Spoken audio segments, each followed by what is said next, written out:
Cietoksnī nospēlēja trauksmes signālu. 1812. gada 13. jūlijā pie Daugavpils kreisā krasta pozīcijām pienāca maršala Nikolā Udino korpusa 6. divīzijas 2 kaitnieku 26. un 56. pulks divīzijas ģenerāļa Klauda Lagrāna vadībā. The fortress has signaled alarm. On 13 July 1812, the 26th and 56th Infantry Regiment from Marshal Udino's Army Corps reached the new stronghold on the left river bank. Uzmanību Dinaburgas cietoksņa iedzīvotāji un apmeklētāji. Dinaburgas cietoksņa garnizons gatavojas aizsardzībai. Skan visu karaspēku pulcēšanas signāls. Attention, attention! The Dinaburg garrison is preparing to defend the fortress. Everyone to the line.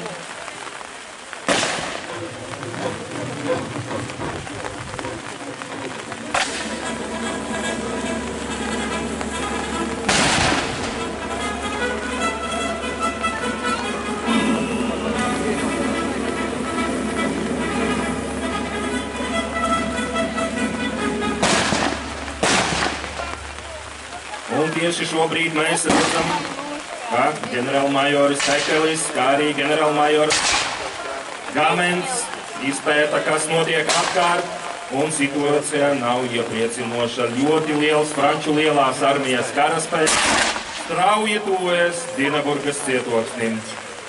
Now we see Major General Heckel and Major General Gamen proceedings, and things don't look good because there's a huge force of the French Great Army approaching Dinaburg.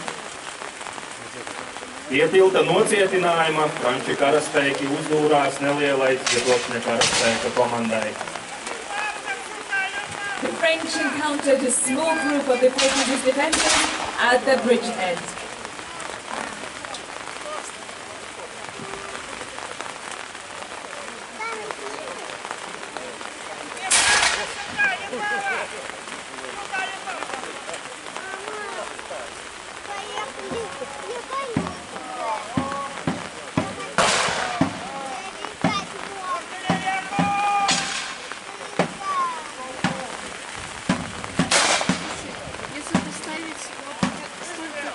Tikko franču karaspēks virzījās uz priekšu, to sagaidīja kainieku uguns un lielgabala dārdi no priekšpilta nocietinājuma vaļņaka.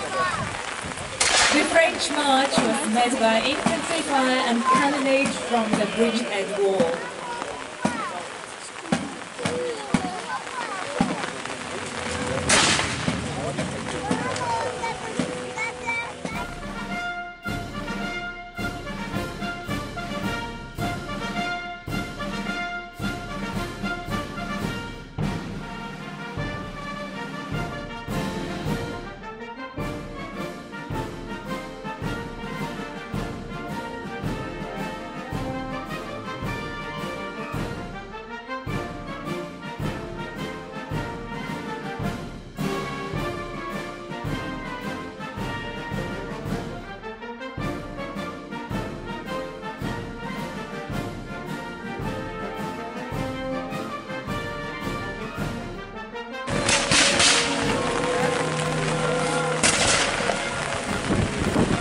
Līdz 1812. gadam Daugavas upes kreisajā krastā tika paturēts priekšpilta nocietinājums. Izklāts ar velēnu un gatavs aizsardzībai. Toties labajā krastā cietokšņa galvenā vaļņa augstums sasniedza 1 cilvēku augumu. Bija izbūvētas nometnes, galvenā sardzes māja un kazarmas, bet nebija pabeigta aizsardzāvja rakšana, artilērijas platformu veidošana. Kopumā labā krasta nocietinājumi nebija pasargāti no triecienu uzbrukumā. By 1812, the bridgehead on the left bank of the river Daugava was completed. Earthworks were covered in turf, and the defense site was deemed ready to withstand the enemy attack. Meanwhile, on the right bank, the height of the main wall of the fortress was only 1 man high. Sentry houses well as the garrison rooms, but the moat was yet unfinished. The digging process was in total. We can judge that the right bank's defences were not protected from a full charge attack.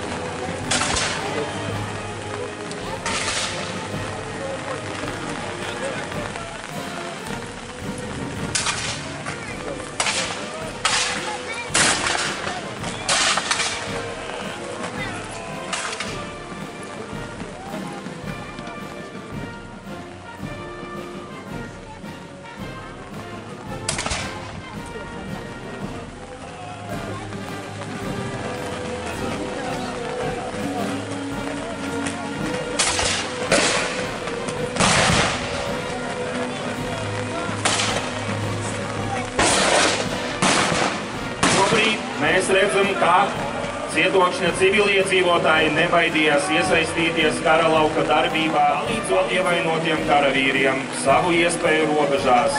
Aplaudēsim viņiem!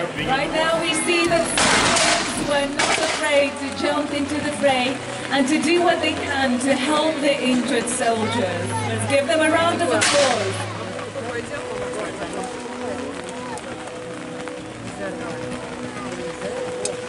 Tikmēr uz tilta mēs redzam, ka ģenerālmajors Hekelis komandē pēc iespējas labāk nostiprināt aizsardzības pozīcijas ar visu, kas vien ir pieejams par rokai. And meanwhile, on the bridge, we see Major General Heckel rushing to instruct the reinforcement of the positions and the use of everything that was at hand. Kas ka par kaislību notiek, bet mēs redzam, ka Franču armija un vēl klāt nāk papildus karaspēks. Things are heating up and we see the French army involving their support forces and the attack is happening on both sides.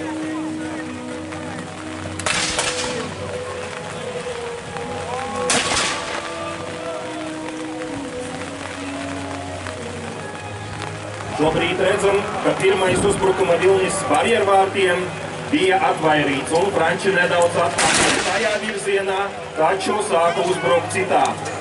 We see that the first attack by the French has been repelled and they pull back, unfortunately only to come again from a different direction. Klāt pienākošajam bataljonam maršals Udino lika atkal uzbrukt Cietokšņa priekšējiem nocietinājumiem. Pēc Franču jānieku ģenerāļa Marbo atmiņām šis bataljons sastāvēja no portugāļiem, bijušajiem karagūstekņiem, kuri nelabprāt bija iesaistījušies Franču armijas rindās. Tāpēc uzbrukums nedaudz vēlāk tika veikts pasīvi un bezrezultatīvi. A new battalion came to the rescue and Marshal Udino sent his men into another attack on the bridgehead. General from the French cavalry would later recall in his memoirs that the battalion had included Portuguese soldiers, former POWs, and had been through the French and made for a very passive attack that brought no results.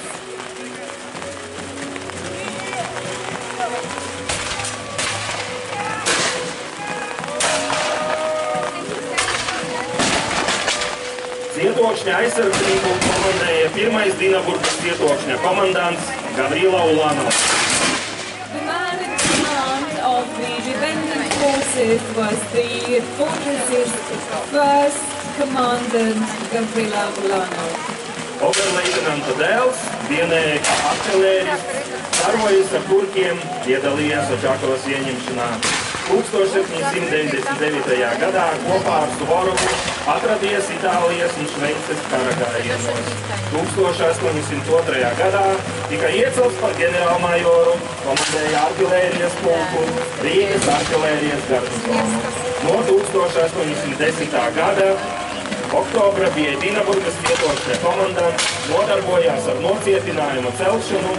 1812. gadā aplenkuma laikā 59 gadus vecais Gavrilo Ulanovs vadīja Cietokšņa aizsardzību no Cietokšņa priekšpilka nocietinājumiem. Known as the Oberlieutenant's son, Ulanov served in artillery. He had fought against the Turks and had taken part in the conquest of the Chakov. In 1799, he had marched into Italy and Switzerland with Suvorov. In 1802, he was appointed a Major General and commanded the Riga garrison.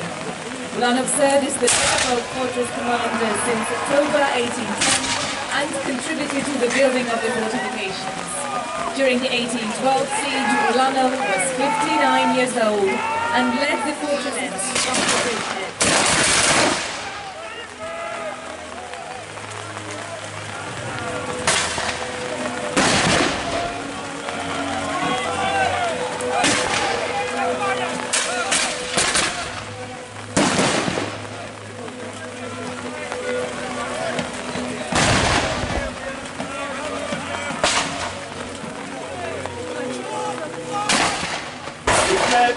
Tikmēr Marbo kavalērijas pulks turpinājusies zaudējumus no aizstāvju artilērijas uguns.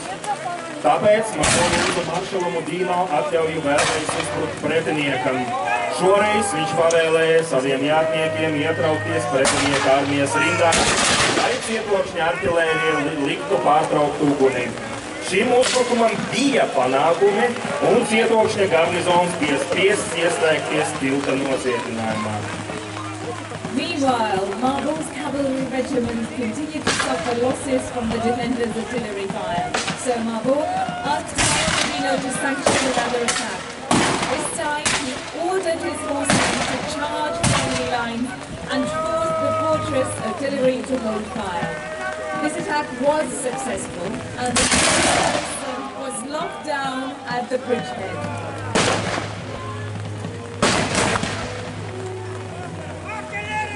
Un neskatoties uz tik vājiem sākotnējiem aizsardzības spēkiem, cietokšņa komandants ģenerālmajors Ulanovs stingri nolēma aizstāvēt nocietinājumu pabeigto daļu upes kreisajā krastā, kurā no lauku puses varēja izskatīties daudz nopietnāka nekā tas patiesībā bija. The defenders were heavily outnumbered, but the fortress commander, Major General Ulanov, was firmly resolved to newly completed stronghold on the left river bank, which could have appeared to the French more impressive.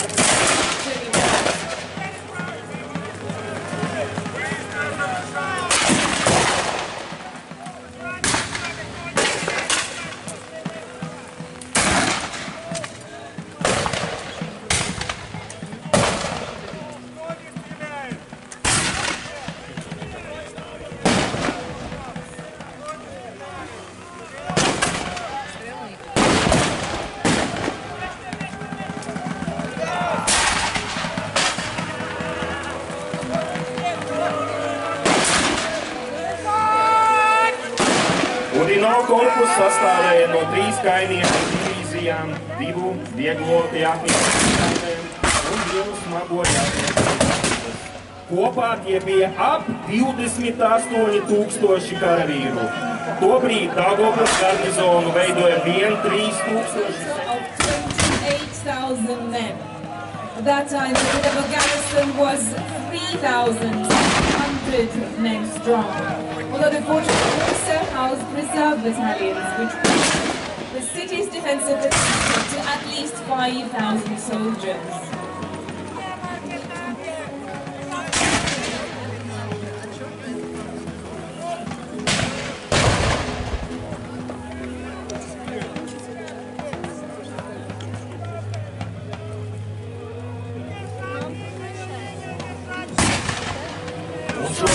Tilta mēs redzam aktīvi darbojas ģenerālmajors Gamens.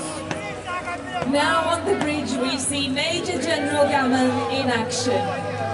Cilvēks ar lielu pieredzi lieti noderēja kara laukā. He was a seasoned soldier and was a very important figure on the battlefield. Dinaburgas militāro vienību vadīja ģenerālmajors Aleksejs Gamens.